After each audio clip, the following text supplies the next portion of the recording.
To assist you, let's look at an example of Stanley. Stanley works 50 hours a week as a civil engineer. He has plateaued at work and he's beginning to burn out, but he knows it will be very difficult to find a better position.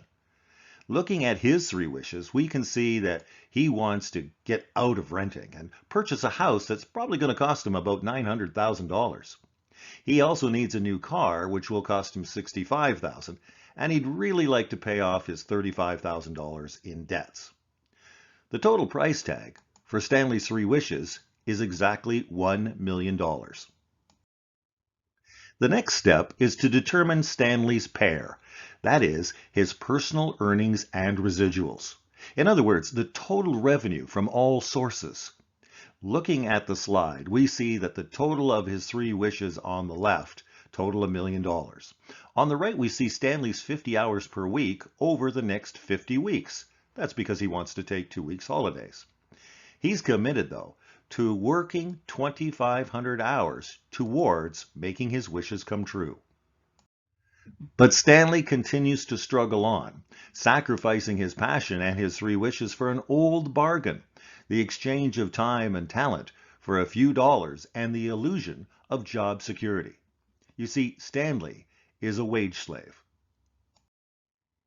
Sadly, a full 95% of our population finds itself in this quadrant. Wage slaves pay the highest amount of marginal tax, upwards of 46%. And it's Stanley's employer who decides Stanley's salary, the amount of his holidays, the type of house and car he can afford, and basically everything that affects Stanley's family. Wage slaves give up control of their own lives in exchange for a regular paycheck.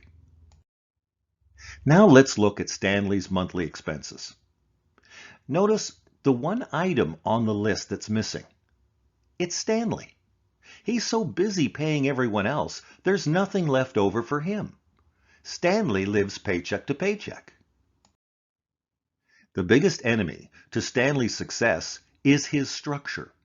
As long as Stanley relies on his wage slave income, he'll remain financially trapped.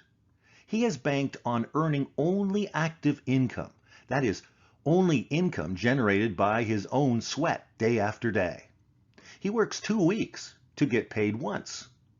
Fortunately, the Prosperity Code will teach Stanley how to create passive income. Stanley needs to build a bridge.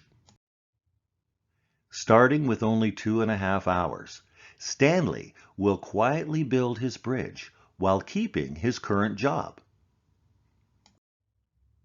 He registered a new company as a corporation, and this reduced his company's taxes to only 23%, exactly half what he used to pay as a wage slave. Look at these significant tax deductions. They free up cash flow for Stanley, which he then uses to pay off debt, invest in his portfolio, and fund his three wishes. These are tax deductions that wage slaves aren't entitled to, so they leave a lot of money on the table. Now, Stanley has created 3 different ATMs. Earned income, which is taxed at up to 46%. Passive income, also known as residual, which is taxed at only 34%. And portfolio income, in some cases paying out tax-free. Stanley has become an automated entrepreneur.